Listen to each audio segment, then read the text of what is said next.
All right. Today we're at the Sequoyah Birthplace Museum. We're going to find out what's so significant about the Indian name Sequoyah. You might be surprised. Stick around. Flying just below the American flag is the seal of the Eastern Band of the Cherokee Nation. Let's go find out about Sequoyah's journey.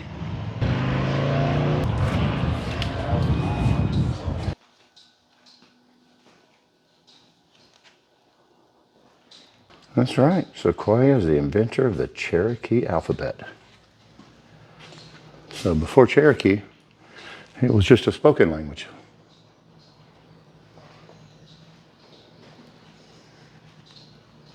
It was around 1776, in what would become known as the Little Tennessee River Valley.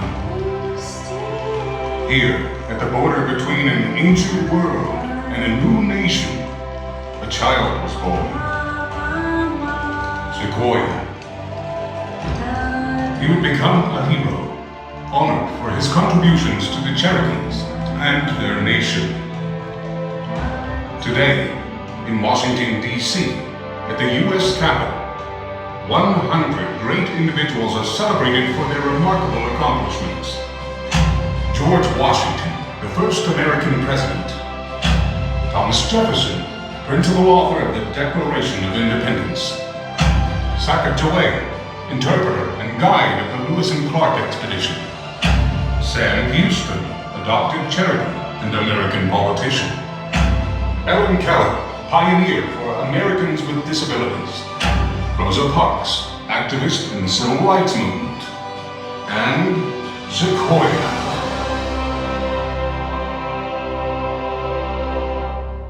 Join us now as we explore the mystery of how this child of the frontier became a legendary national hero.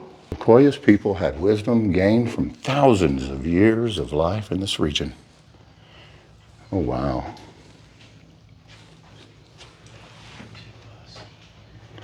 Same place, different times. Cool.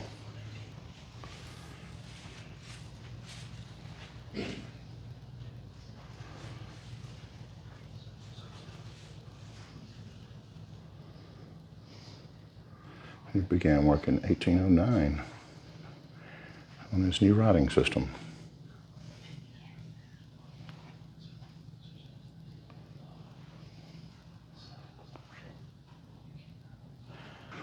Talking leaves. If you didn't know how to read or write and you saw paper with words on it, he would call them talking leaves. Wow. Words win wars. Sequoyah realized that white man was no magician. And for them to understand the scribbles on the talking leaves, he knew he had to come up with his own characters for his Cherokee language. And while white men laughed at him, he knew he would be successful. Sequoyah had enlisted twice and fought, like many Indians, beside the American soldiers. And even after fighting and suffering hardship, when he came home, he was shocked that his home had been looted by the American soldiers, and then even the U.S. military denied him compensation for his service. It seems we always had issues with fairness. So his daughter, Ayoka, helped him finally break the code of written language. Word travels. Once the Cherokee Nation finally accepted the syllabary, it spread like wildfire. Within 10 years, about 90% of the Cherokee used this new written language. There's a walking stick with the entire Cherokee language on it. Wow. That's original documentation in Sequoyah's handwriting. And there's his signature.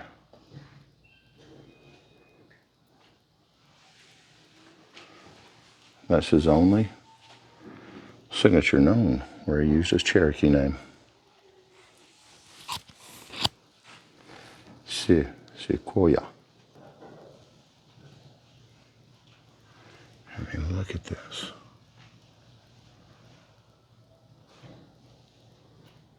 It's from the 1800s. And it's actual handwriting from Sequoyah.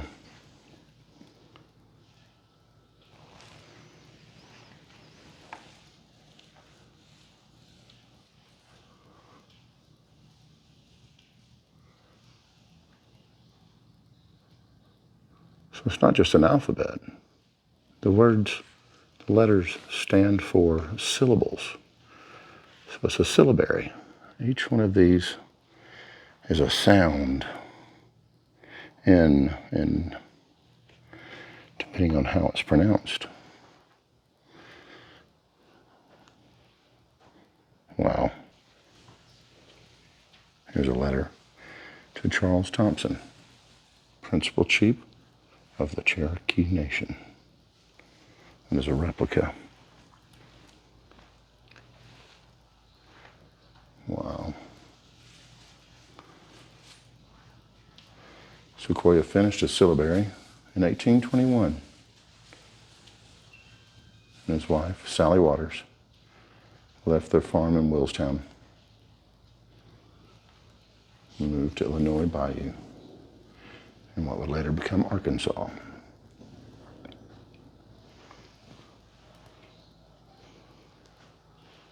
The press was set up in New Wichita, Georgia. The Cherokee wrote their own constitution.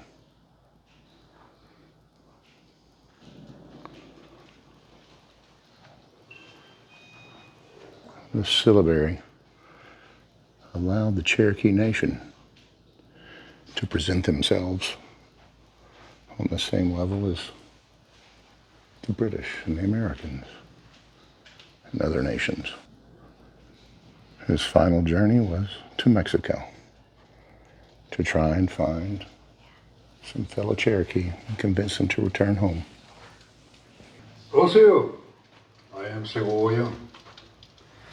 At the beginning of your visit with us, you saw me as a Cherokee infant in my mother's arms, and then you were led through the hardships and accomplishments of my life. You also learned about some of the people who were helpful and some who were not throughout the creation of what you know as the Cherokee syllabary. Through the use of the syllabary, the Cherokee people attained the ability to read and write our spoken language. You also heard about some of the honors that I received for this creation.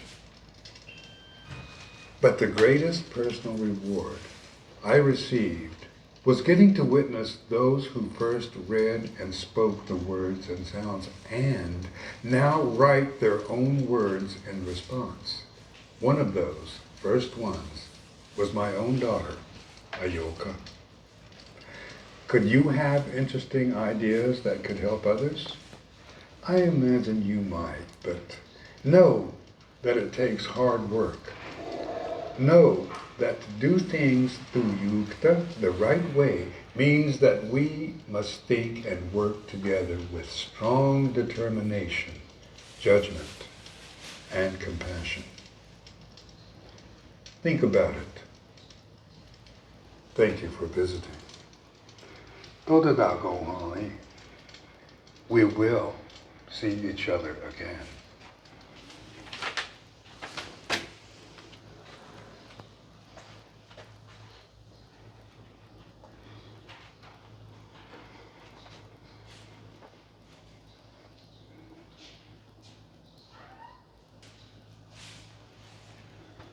Now I want to learn the language.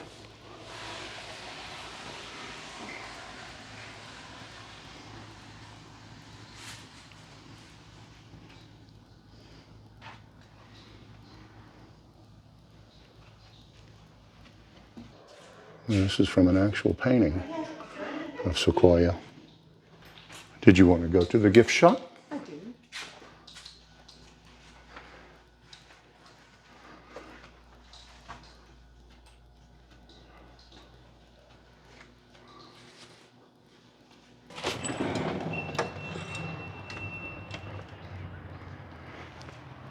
My favorite part of the museum was the video at the end when they bring Sequoyah to life.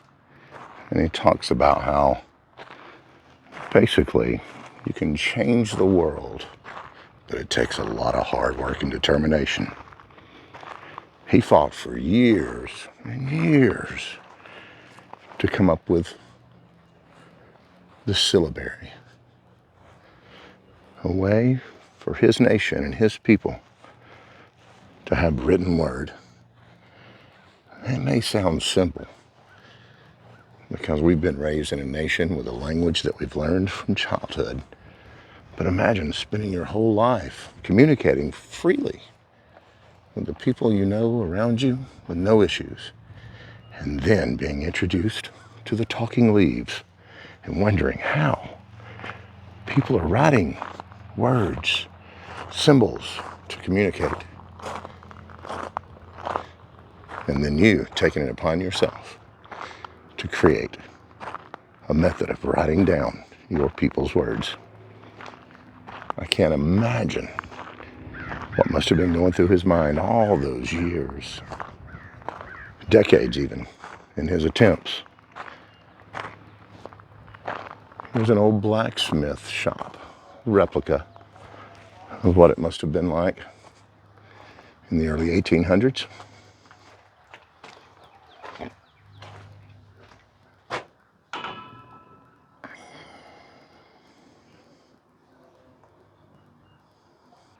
According to one video, Ayoka, his daughter, her name, is what made him realize he had to come up with writing for the syllables. Ayoka. And then Sequoyah. Sequoyah. And those are the symbols that he created.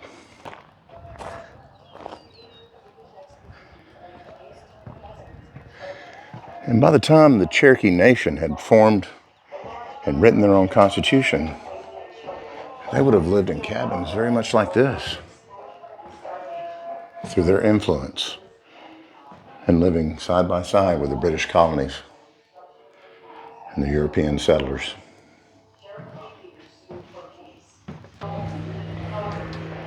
It's extremely unfortunate that our ancestors broke all the treaties repeatedly with the Cherokee Nation and other Indian tribes here in what became the United States of America. Could you imagine what we could have learned, how we could have lived if we had taken on and incorporated some of their culture, just any part of their culture, into our own? They were easily adapting their culture to ours. Let's go over here and see this. Looks like there's a mound over there. One of the things I haven't done is I've never gone to an Indian reenactment. I've never seen the Indian dances. I've seen it on TV. I might have seen it at Disney World, but I've never seen it out on Indian lands like this. Paul and I may have to check the schedule and see when they're going to do something like that. That would be great. Well, for me, this is going to be exercise. But for you, we'll be at that mound. Just a moment, and there you are.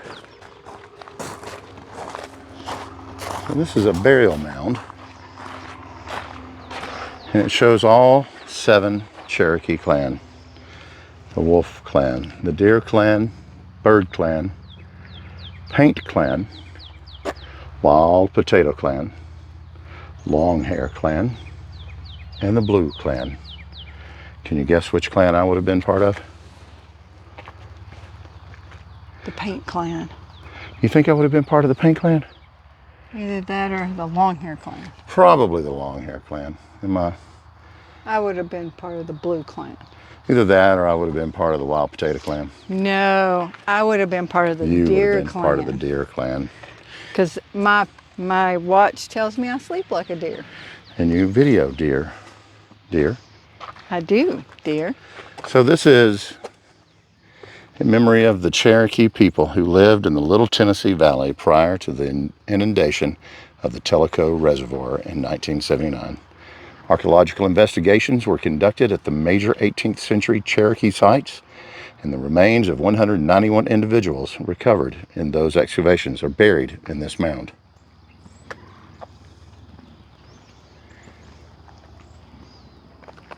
Paula looked it up, and there's evidently a festival of Cherokee Nations right here. The last week before Labor Day or after Labor Day? It's the weekend after Labor Day. We'll have to put that on the calendar. Maybe by then I can learn some of the Cherokee syllabary. That would be interesting. At least a few words. Like when we went to South America, we learned how to say baños and cerveza. Cerveza. You need one Well, to go with the other. I wonder, because some of the Spanish that I learned then came from an app called Duo. I wonder if they'll have Cherokee syllabus on Duo. Duolingo. See if they do. We'll have to check it out. If not, we don't live entirely too far from the Cherokee Nation and all of their capitals and museums, and we could visit and get us a book. Hey.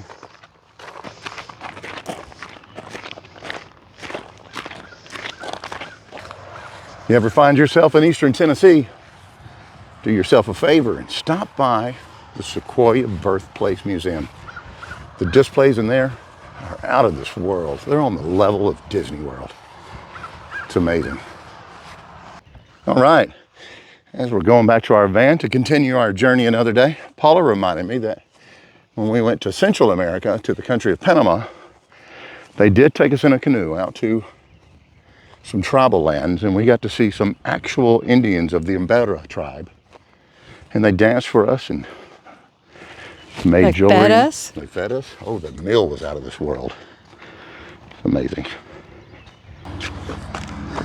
All right, guys, thank you so much for joining us on our adventure today to Sequoyah's Birthplace Museum. Wow, there was a lot of knowledge there to be gained. There was. Yep. We'll see you guys in the comments. Thank you so much for watching our videos. See you, everybody. Bye.